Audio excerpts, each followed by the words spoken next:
Welcome in, everybody. It is Backstretch Banter on Sirius XM NASCAR Radio, Channel 90. Chris Childers, Kevin Woods, hanging out with me once again today from RFK.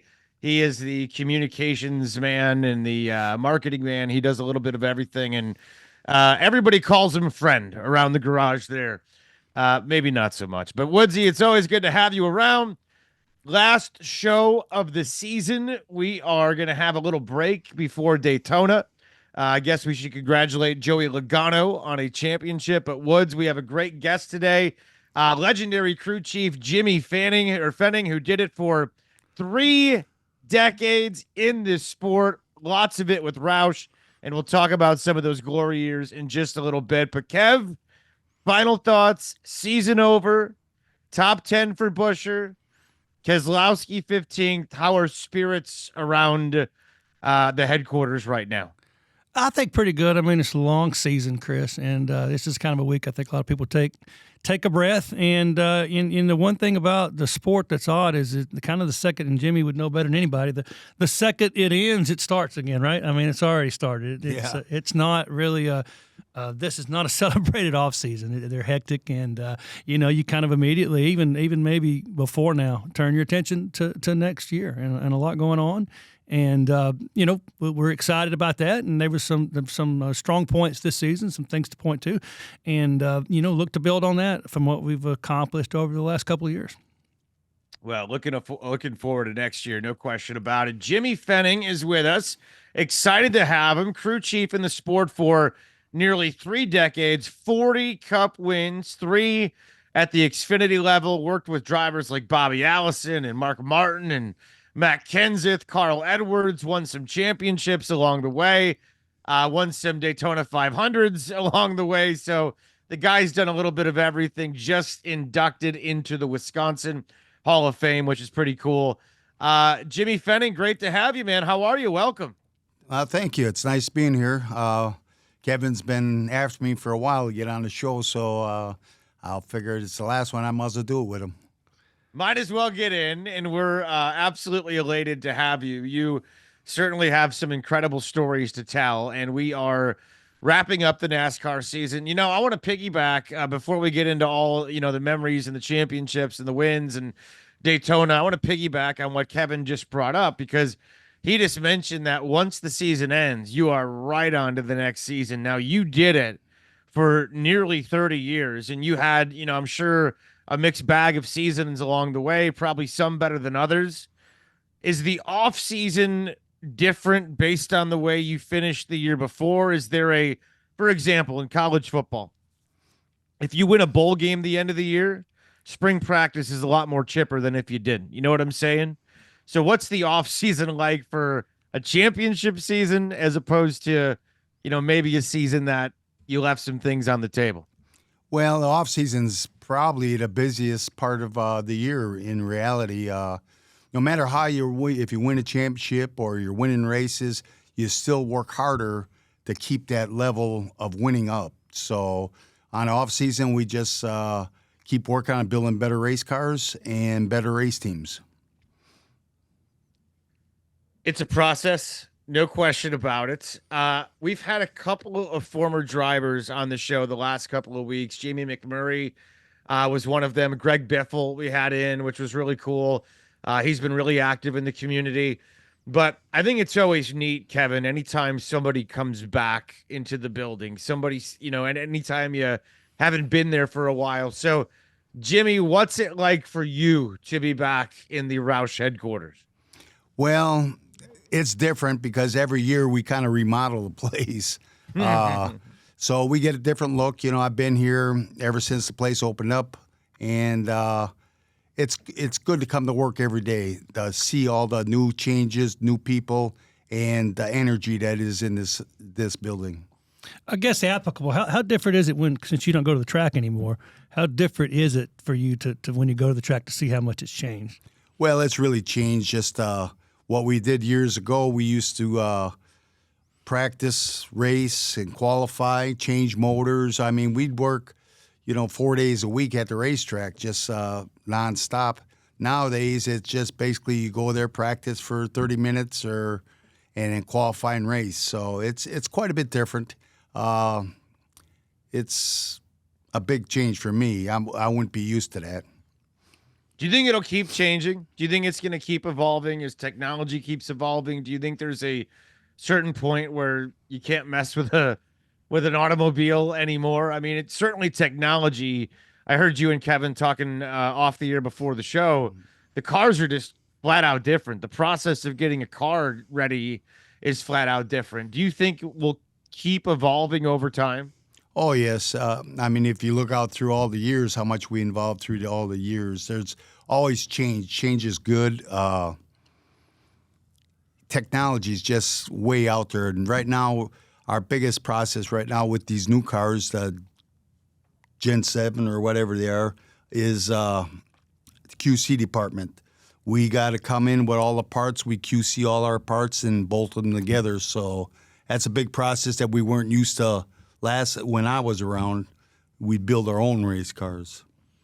So expand on that a little bit, Jimmy, and we'll get into the other stuff. But so not only talk about the schedule changing at the racetrack, you talk about QC being so important, and back early when you were doing it, actually midway through, you tested all the time. I got something that people don't even think about now, but that was another 2-3 days a week you guys were gone. The actual process was done on the track, where now it's kind of done in simulation. But how much different was that to have to go do that? And it was big, because you're never home, so you're testing, maybe 2 days a week, Tuesday, Wednesday, come back, load up, and go race, Thursday, Friday, Saturday, and Sunday. And that was every week we do that. So then you'd have to build yourself a test schedule and what we're all going to test and motors and stuff like that. But it was nowadays, basically there's no testing. We'll get a tire test here and there, and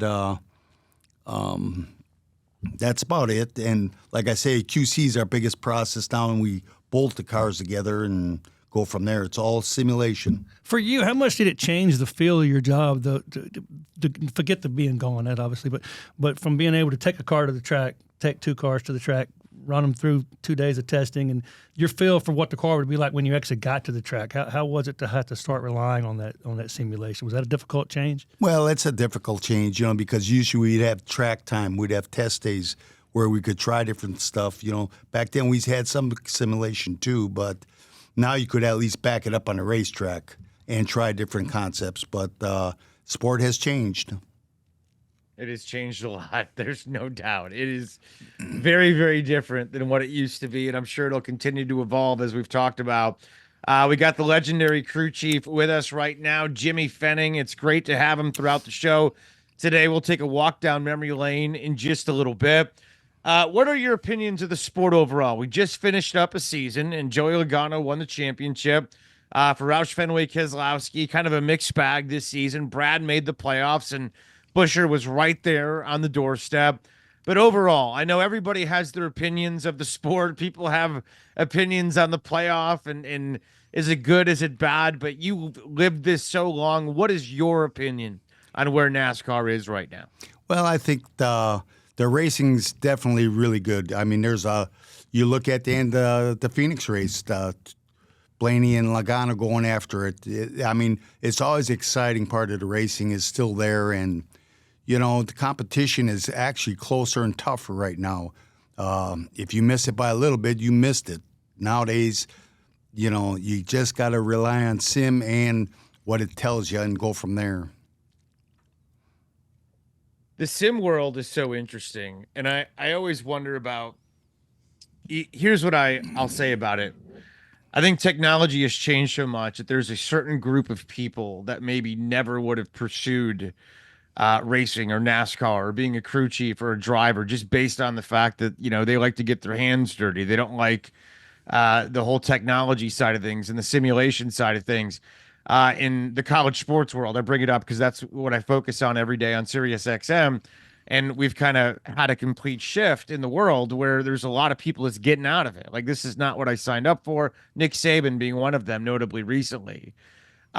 Is it a different profession? Is it still something that, an old school racer would be drawn to? Or is this world of NASCAR drawing a different kind of personality and individual? Well, I think they're drawing different people nowadays. they're more into engineers and people of that got degrees. Back then, we used to be able to hands-on, and we didn't have all the rules we had either, so we could at least work on the cars to what we thought we could do. Nowadays, they don't even have a rule book. It's all online. It's all computers. So, but there's a lot of rules, what nuts and bolts to use. So I don't know. You got a different breed of people coming in. You got more engineers than you got laborers. Kevin, you've probably observed that too, because from your perspective, you've probably seen all kinds of walks of life, huh? Yeah. I mean, it's true. I was telling Thomas the other day, I think the first thing that they told me to do when I started here was get a AOL account. And we may or may not be able to check our email on the road, So, and now you're just constantly communicated with for good or bad, And so, social digital, media is one of the largest pieces of what we do from a partnership standpoint. And it didn't even exist, obviously, when I started here as well. So, yeah, lots of changes, on both sides of the industry. It's interesting. Jack Roush obviously is the R in the RFK, and you worked for him, Jimmy. You've been around Jack, I'm sure, for a long, long time. You've known him for a long, long time. Nowadays, I think people describe him that, only have been around him in the last couple of years, maybe different than people did 20 years ago that worked for Jack, or 10 years ago that worked for Jack. How would you describe Jack Roush? That's been a popular question for people that have been around this team. So I am curious, in your words, how you would describe what it was like to work for Jack in the heyday. Well, Jack was a racer. That's kind of why I stayed with Jack Roush for 28 years. He was a racer. He was hands-on himself, and he is very demanding. He believed in nothing but winning. So that's what he kind of preached to everybody, and that's what everybody strived for. But Jack is, even today, he's the same person on his call-ins that why didn't we do this? Why didn't we do that? So Jack's the same, but he's a super nice guy, and he likes winning. And wants you to wear a belt. Yeah, that was back in the day. Yeah.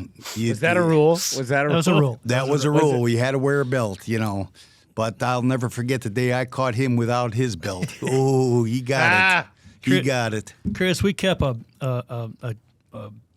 a big bin full of belts on the hauler, a drawer full of belts. They were different colors depending on the teams, in case anybody forgot their belt, so they wouldn't get in trouble. So that was a part of the checklist. Ordered the spare belt, so nobody gets in trouble for not wearing one. I wish somebody would do that for me when I'm on the road doing radio. Nobody wears them anymore. I mean, I forget them all the time. Was there any? You know what? Did he give a reason why, or was it just? I guess he wanted. Did he think it looked more professional? Or I think he wanted to clean up the people. People walk around with half the shirt hanging out and stuff. So I think he just wanted all his people nice, clean, and neat looking. I guess that makes sense, but different times certainly. Now everybody looks the same, pretty much. Just the colors and the logos are different, but everybody pretty much looks the same, running around the garage before a race. This is fun so far, talking about NASCAR back in the day, what it's like now. Jimmy Fennig, our guest, who was a crew chief for 3 decades. I mean, he spent a lot of time in the sport, and he worked with some of the greats like Martin and Allison, Matt Kenseth, Carl Edwards, some fabulous names. And I'm sure all those guys were very different to work with in their own way. When you look at this world with the multiple ownership and RFK as we sit right now with 2 cars, you got the 6, you got the 17, you got an owner driver in Brad Keselowski. Your thought on just the way this team is positioned right now, and kind of that uniqueness of having somebody like Brad, who's in the car, but also is on the ownership side and very committed to wanting to win a championship. Well, working with Brad and seeing how he operates, he reminds me of Jack. He wants to win. That's all. That's the only thing on his mind is winning. So then that's what Jack preached too. So, and Brad, he'll go about every way of putting people in the right place and making sure he's got the right equipment and the right technology to make that happen. Is there an advantage in your eyes? And I'm curious what a crew chief feels like it when you have a owner that's a true racer. Are they better to work for or harder to work for? Probably harder. Probably harder. I don't know. If you're a racer, no matter if you own it, drive it, or work on it, you're a racer. So that's the way I look at it. Sure. I don't know, Brad. Like I say, Brad, he will help you like Jack used to do. He'll provide all the tools you need to go win races. Kev, let's take a break. We'll come back. I can't wait to get into some of the nuances of working with the legends we mentioned, like Kenseth and Edwards and Mark Martin, Bobby Allison. There is a treasure trove of stuff that we can get into. We'll do it when we come back. We got a legendary crew chief, Jimmy Fennig, as our guest right here. It's Backstretch Banter with RFK Racing. We're back on Backstretch Banter, Sirius XM NASCAR Radio, Channel 90. I'm your host, Chris Childers. We got Kevin Woods hanging out again today. We've had him for, I think, the last 3-4 weeks. It's been a real treat to get to work with Woods. Kevin, who is actively a part of the RFK team. Jimmy Fennig as well with us today, who is a crew chief in NASCAR for nearly 3 decades, 40 Cup wins, 3 Xfinity wins, and listen to the names. I mean, he won a championship in 2004 with Busch. He was with Bobby Allison, Matt Kenseth, Carl Edwards. I mean, go through the Mark Martin. I mean, go through the list. I am curious. When you're a crew chief for that long and you work with that many guys, the guys have all got to be, the same in some respect because they're race car drivers, but very different in other respects because they're human beings and they're individuals. Did you have to adjust who you were as a crew chief to the individual driver, or could you just be you and hope that it fit? Well, I kind of just been me. That's the way I always been. I just work by, what I believe in. And sometimes I'd, lean one way to the driver, which way he was looking. But otherwise, I kind of did what I wanted to do, but I would present it to the drivers what I'm doing, so they weren't just lost in the shuffle. But otherwise, I did it my way. How different are the guys when it comes to communication, when it comes to management? Is everybody kind of the same, understanding what it means to be a pro driver, what it's worked to be with a crew chief, or were the guys very unique in the way the conversations and the way they would react to certain things? No, they were all basically the same. Everybody was striving. They want to win, and they'd say, I'll give you 110% every Sunday racing that car, So that was the mindset, just like I keep preaching, the mindset's about winning, and every driver was about the same. Woods, let's get into some of those drivers. Okay, my friend, I know you got some stories. Sure. I guess the first thing I would, one interesting thing to me is, and we'll talk about it, is you won the Daytona 500 with Bobby Allison, who obviously just passed away this weekend, I believe. So condolences to his family, obviously a great guy. But you won that race in '88, which is ironically Jack's in Roush Racing's first race. I think they finished like 40th. But you won it. And then 25 years to the day, you won the Daytona 500 with Matt Kenseth 25 years later in 2012. So, you kind of look at that as kind of spanning your spectrum from those two eras, because that's a lot in the sport changes from 1988 to 2012, almost everything. Yeah. But you're still there, still winning races. Yeah. Kind of like I said, technology keeps changing year to year to year. And, I was fortunate to keep up with technology and keep in the racing and strive to be the best, But I'll never forget that day either when we won it with Matt. We were walking after Victory Lane someplace, and I says, Matt, I think I won this thing 25 years ago. And he busted out laughing. So that was a great experience, It's hard to win races nowadays and hard to win the Daytona 500, but, we won 2 of them, so. Before we go to the Wisconsin, another interesting fact I noticed. Your first win at Roush, do you know where it was? You don't have to. It was Nah. at Sonoma with Mark. Oh, with Mark, Right. yeah. And your last win, you know where it was? Sonoma It was with Sonoma with Carl Carl, Edwards. So yeah. you got interesting bookmarks Yeah. in your career. I need to live in California then, huh? Yeah, maybe you should. There you go. Yeah, I mean, real quick, and I want to get to some of the other history, but I mean, if you look at your stats, these are Hall of Fame stats for sure, certain. You've worked with 4 drivers, predominantly won races with all of them that are in the Hall of Fame, and then of course the championship with Kurt, who was an eventual Hall of Famer as well in 2004, and which is also the first year of the playoff. So you saw that rules change and was able to survive that. But let's talk about going back to Wisconsin. How do you get started in this thing? In those days, what made you decide you wanted to be in racing and really pursue it? And then what is that leap from the smaller racing to got you to NASCAR? Well, when I was young, my father and grandfather, that's all they did was race. So it must be running in the family.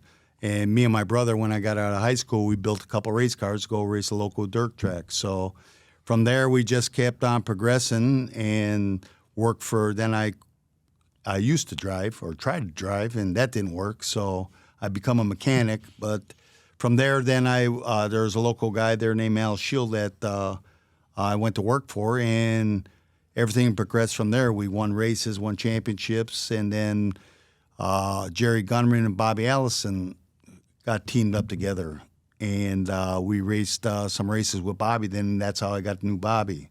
And then from there, I went ASA racing with Mark Martin and won a championship in '86, ASA championship with Mark. And then Bobby wanted me to come down and work down south. So after my Wisconsin deal, I went down south, worked with Bobby, worked with him with Dygaard, and it didn't. Bobby kind of told me, go back home for a while. I'll come back and get you. So he was having trouble with Dygaard and contracts and everything else. So I went back to Wisconsin. That's when I got the championship with Mark. And then Bobby called me the year after, says, come down and be my crew chief. So I came down, got Bobby, was Bobby's crew chief then in fall of 86 or 86 and 87 it was when I got down there. And was there ever since. And then Bobby got hurt, unfortunately, and we had to shut the place down. And then Mark Martin kind of persuaded me to talk to Jack Roush about coming to work there. So I had an interview with Jack, and Jack gave me a job with crew chief as Mark Martin. And from there, I stayed with Jack. What do you remember about the initial interview with Jack? What stands out? What stands out, I got the interview down in Rockingham. We're sitting in the hauler, and Jack says, okay, here's what I'm going to do. This is what we're going to do, and that's the way it is, I said, okay. And he says, now here's a headset. Now we're going Busch racing and listen to how me and Mark handled, because at that time, Jack was Mark's spotter. Okay.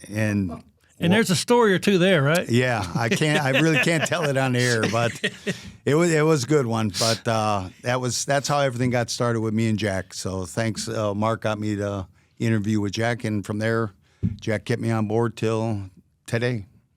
And you and Mark won a lot of races over the next course of those. Yeah, I don't know how many races we won, but we won a few races here and there, and we had a couple shots at going after the championship. I think finished second twice, but from there, Jack decided to move us around, and paired me up with Kurt Busch. No, let's stop at that. How was that when you found? Is that something when you first heard that they were going to make that switch? Is that something that maybe were you looking forward to it? Did it not enthuse you a whole lot? I was a crew chief then. It didn't bother. There's a point in time where you kind of crew chief driver kind of get the same ideas, and you don't look forward to any new ventures and stuff. And we were kind of getting stale on some stuff. You could call it stale or whatever you want to call it. And from there, Jack moved us because we leveled off to one plateau, and we couldn't get over the next hump. Did you have any idea how good Kurt Busch was when you took that role? Not right away, but I learned fast. The kid had talent. It didn't take long, did it? Didn't take long, and that kid's got talent. He's really was something else to watch. It was fun having Kurt on the show not long ago, and certainly a guy that man, he was fun to watch back in the heyday when you guys were working together. I want to ask you more about Bobby Allison. We just lost him not long ago. He passed away on the 9th. What did he mean to NASCAR? His ultimate legacy will be what? Oh man, I mean Bobby was NASCAR. You know, that's what I got to say about that. You know,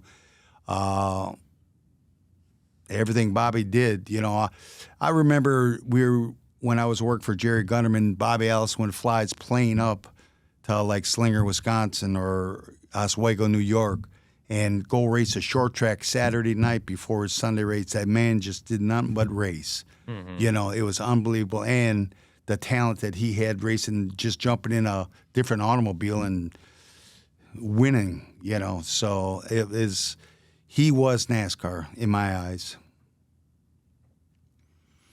A legend's legend, and he will be missed and certainly be remembered fondly for many generations. I can promise you that. Sad to see his passing the other day, but what great things and great tributes we've seen in the NASCAR community since his passing. We are talking to the legendary Jimmy Fennig right now, the NASCAR crew chief who had all kinds of success, worked with some incredible legends. Kurt Busch as a person, as a racer, as a competitor, how would you describe Kurt's personality and how it evolved from a young driver to the Kurt Busch we know today? Well, Kurt was a excellent race car driver. I mean, you couldn't find talent like that. You know, he had a lot of talent. And as a person, I got along great with Kurt, you know. We'd never had no problems. We seen eye to eye. We seen if the car was junk, you know, not performing good on practice, we'd overhaul the whole car, you know, and he understood it and he's seen it. But as a person, I never had no problems with Kurt, you know. We had maybe a few incidents with NASCAR, but everybody has that. And he was here and he acknowledged a lot. It was pretty interesting to have him on. And, you know, he admitted that, you know, he when he was young, he was a little bit could get a little moody, I guess. It's kind of the way. That's why I brought it up. Lots of fun there, but you know, Jimmy was very PC. Yes, very. But I will, handled it very well. From what I remember, I will say though, he was out to win the race. I mean, it was amazing. The guy, if something didn't go wrong, he was up there. I mean, the guy was ultra talented. He was great, and every qualifying, he'd always qualify. You know, you get, I don't know how many poles we had. You know, everything he did was right there. Like I say, there's so much talent in him. It was unbelievable. Yeah. Are drivers built the same way nowadays as they were back then? Is a driver? It's, you know, you got to be a little crazy to get behind the wheel of a vehicle moving that fast. Or guys, have you seen? I mean, we got some characters in the sport. Certainly, we always have. But I mean, you look at the Hamlins and guys like that, and the Ross Chastains of the world. How would you describe the characters that drive compared to, you know, your 30 years? Well, I don't know. I watch them nowadays, and you know, they all got to have talent to get in a race car. You just, you know, not everybody can just get in a race car and just go fast. You got to have some kind of talent, some kind of feel for that particular car. You know, I would say they have more data to look at to become better drivers, if that makes any sense, you know. Oh, yeah. With SMT nowadays, they can look at every person on that racetrack and see exactly what they're doing around that racetrack. So they got a lot of data to study. You know, if, say, Brad was leading, you know, or won this race, they'll go back, look at data, look at brake pressure, throttle, everything, you know, and they'll understand it and they'll become better drivers that way. And you said you look at data when you're watching the races at home now, don't you? Yeah. It's a whole tech setup. At Sunday, I got my computers going.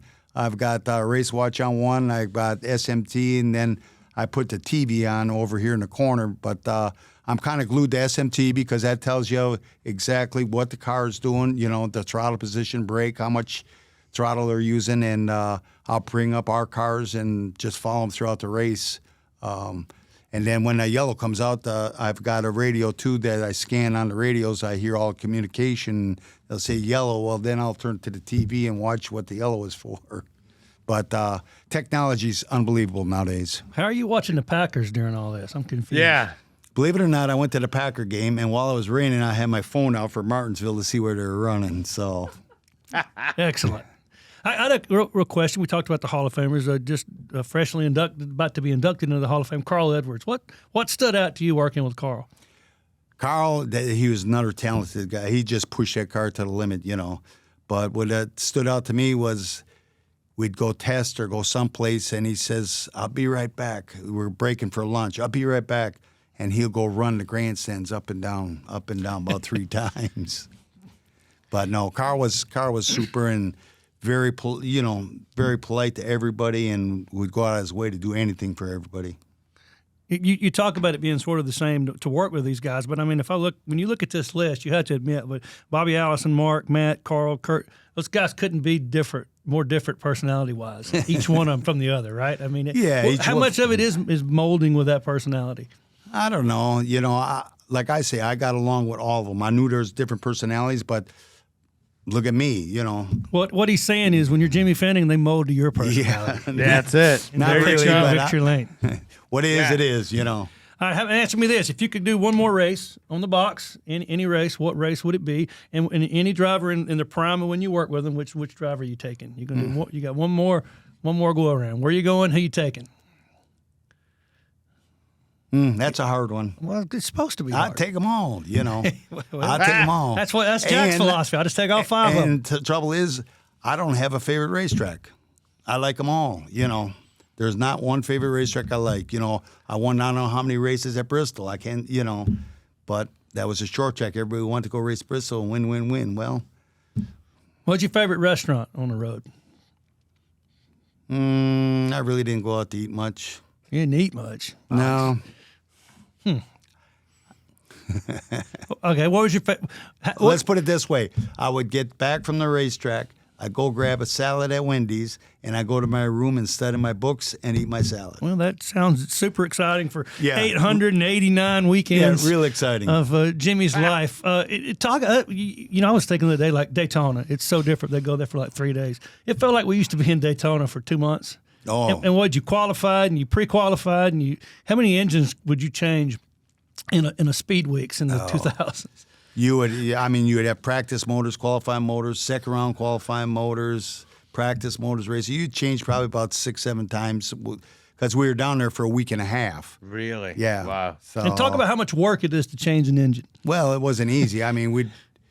We got used to it where we get it done fast and get it out of the way. But back then, even when we go to Rockingham or Charlotte, you'd have a practice motor, qualifying motor, and a race motor. So you'd change motors 3 times a weekend. Is it better that it's more efficient now? Do you think the teams have a better quality of life? Team's got a better quality of life. Plus, the owner's got their pocketbook ain't that empty. Oh, I can't even imagine. I mean, that would just be an absolute nightmare. We're hanging out right now with the great Jimmy Fennig, legendary crew chief. Stick around. We got more coming up on Backstretch Banter. We're back here, Backstretch Banter, Sirius XM NASCAR Radio, Channel 90, Backstretch Banter with RFK Racing. Final show of the season. We are coming off of Phoenix. Had a top 10 for Chris Buescher, top 15 for Brad Keselowski, but next year we're going to be 1-2 in the playoffs. I'm telling you right now, that's the way we're going to finish. Beautiful things will happen, but right now we're talking about the past with a legend. Jimmy Fennig is with us, crew chief, who was in the sport for nearly 3 decades and worked with some of the legends. Kevin, we've talked about a lot of interesting things, but certainly there is a treasure trove of things we can talk about with Jimmy. Kevin, I'll defer to you, my friend. Where else do you want to go? I have something I'm curious about, and obviously you're still involved, here, but you don't travel each week. What do you miss the most about being on the pit box and being a crew chief and competing each week? I guess winning, being part of the winning, knowing that, we put this team together. We went in there as a team, and at the end of the day, we won, That's what I miss the most is the competition end of it. So staying on that note, we talk about the schedule's different now. The quality of life's probably better, but because, of the commitment that you had to have yourself and your team and what you required of your team. I mean, you missed Little League games and you missed birthday parties and you missed a lot. Yeah. What having that kind of bond and being with each other that much and having that kind of commitment, what does that do for a group of people that kind of meshes into a winning team? Well, I mean, everybody understood going in what this is all about, One thing I did preach to my team is if you got time off, make sure you spend time with your family. And that's what I preached the most, because you didn't get much time off. So I don't know. It's just the commitment with the team. Everybody was committed. Everybody wanted to win, and they didn't bark about, I got to go test, I got to do this. No, they went after it. Now, one thing I do remember about you was tell everybody what time you'd get to the track in terms of the garage opening. Oh, I was usually the first one there. It was either me or Ray Abraham. We were the first ones in line to get in because what are you gonna do? Sit in a motel room? So what was your rule? It wasn't happenstance. You'd be there like an hour or something before it opened. Well, right? Yeah, I was always there. We left motel an hour before the garage opened. So one of the first things I remember about you, my first weekend here, we went to, or not my first weekend here, my first year here, we went to test in Daytona, and all of them was making fun of the fact Jimmy had left the hotel an hour early to get into the garage for the test, and because at a test there's no traffic or crowd. And the hotel was 200 yards away from the track. But Jimmy still made his team get up and go sit in the parking lot for an hour on a cold February. Well, do you still do that for like appointments and No. I slacked off a little more bit. leisurely now. Yeah. He's sitting out here every morning in the parking lot for an hour before he goes in. No, but I'm probably the first one here. I do believe that. I'm not. No, Chris. I noticed. Another thing I would ask. Kevin gets in at 11. I mean, it's not true. Work smarter, not harder, Jimmy. Yeah, that's right. I guess we talked about your time with Mark and Carl. Matt Kenseth. What stands out about Matt Kenseth behind the wheel? Matt kind of knew everything that was going on, in that side of that race car, what he wanted. He always knew what he wanted. And he never really showed his hand till the end. So when it's time to go after the trophy, he went and grabbed it. He's an interesting one to figure out, isn't he? Matt's interesting, yeah. Absolutely. What was the most interesting about Matt? What was the most quirky? Come on, both of you guys have something. Tell me, Woods. I'll let Jimmy go now. No, go ahead. Go ahead. You know what? I tell you what I liked about Matt is that some people, I think, can be. We talked about the dedication. I think maybe you can become overconsumed by the moment to a certain extent. I always thought Matt was as good as anybody on the track, but he could unwind a little bit. What he had he could talk. You could talk to him about football, or you could. It seemed like Matt had some perspective a little better than other guys, and I think that allowed him to really be really key in really tight moments. I think he was able to handle those situations a little better than maybe others, and it was kind of due to that perspective. He obviously is a big family man, and he kind of had that. I always thought. Yeah, Matt was good at that. He was, like you say, if we're having a bad day, get out of the car or something, and we talk about it a little bit. Then all of a sudden he'd change the subject. Get your mind off and get you wandering. And he was a super good person. You can't. Matt's Matt, so.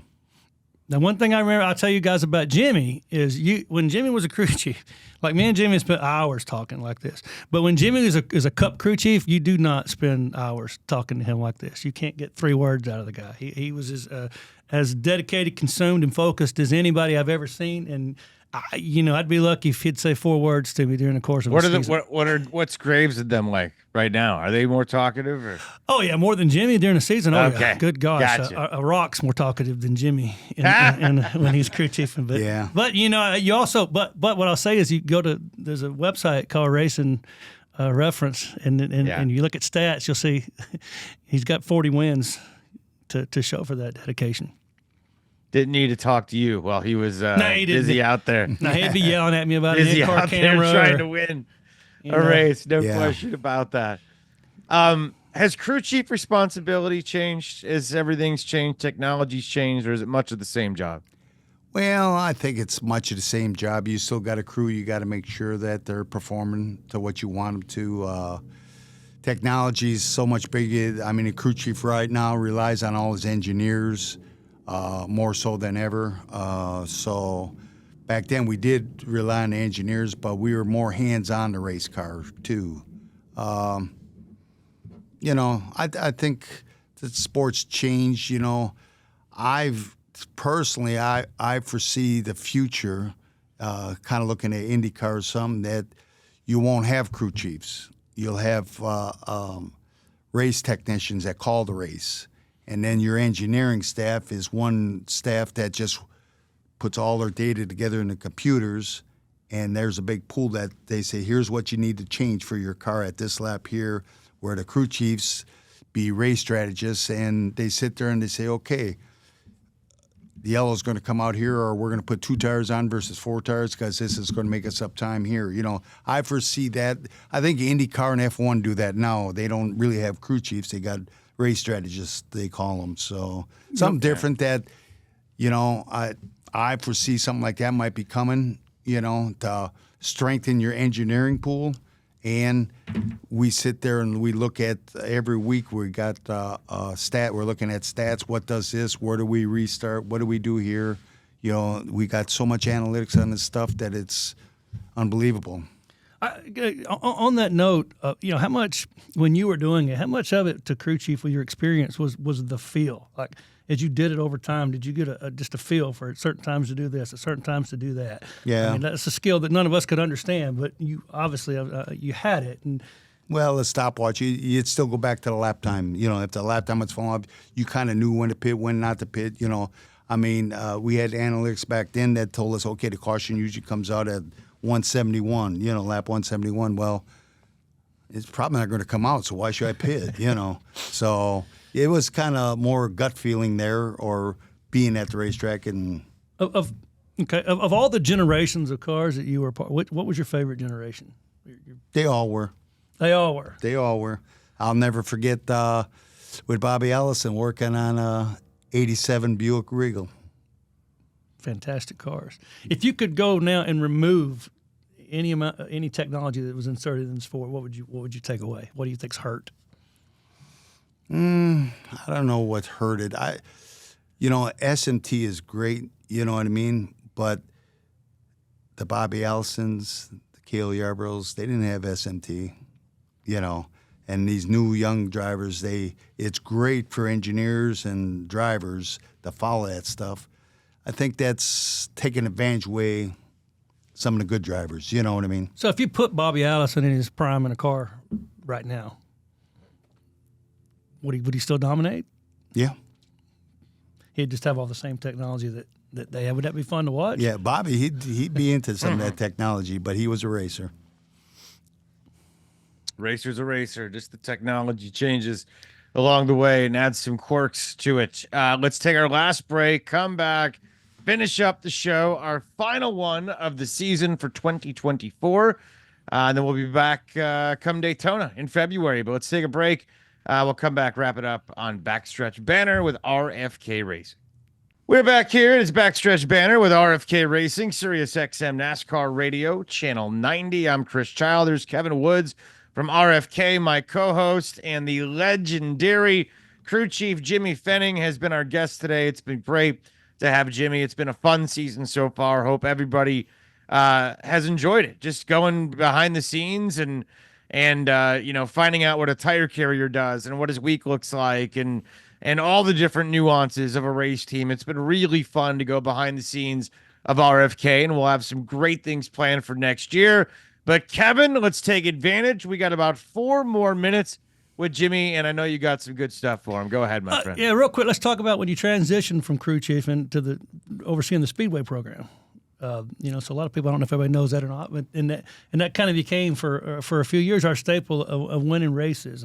How was transitioning in that role, and then how much satisfaction came with the success that we did see on the track?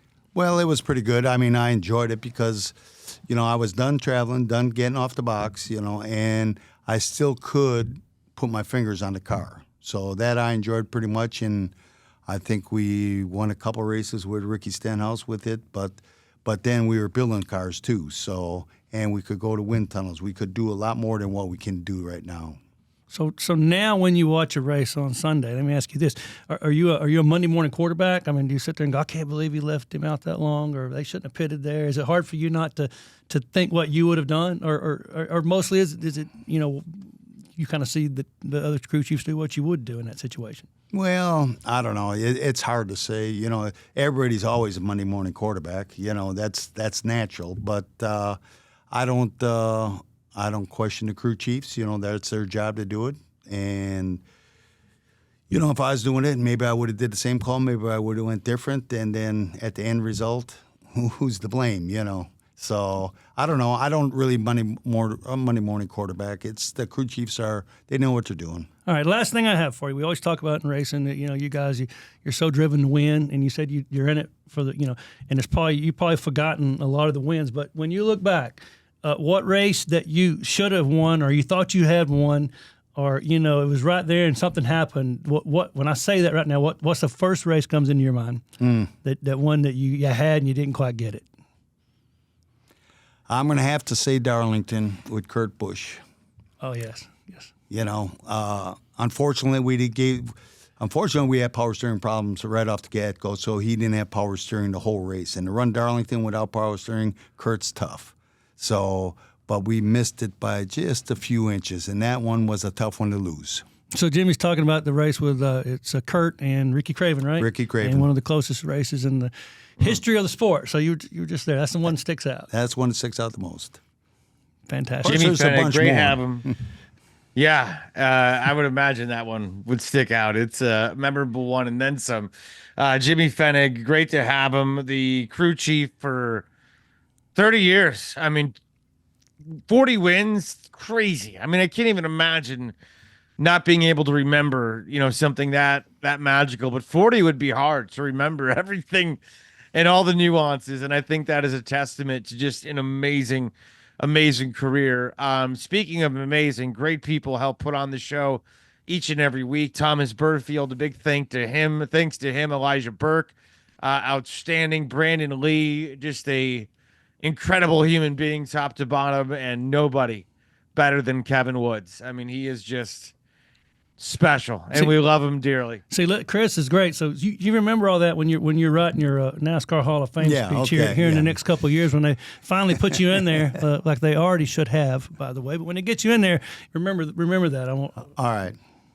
Exactly. Jimmy Fennig, great to have you, man. Thank you so much for being a part of the show, and enjoy this off season. Hopefully you can relax a little bit. Thank you, sir. All right. Thanks for having me. All right, great to have Jimmy Fennig with us today. Kevin Woods, a pleasure. As always, I am Chris Childers, and thank you, everybody, for listening to the show. Hopefully you've enjoyed the season. It's been a great NASCAR season, and we appreciate you listening to Backstretch Banter with RFK Racing.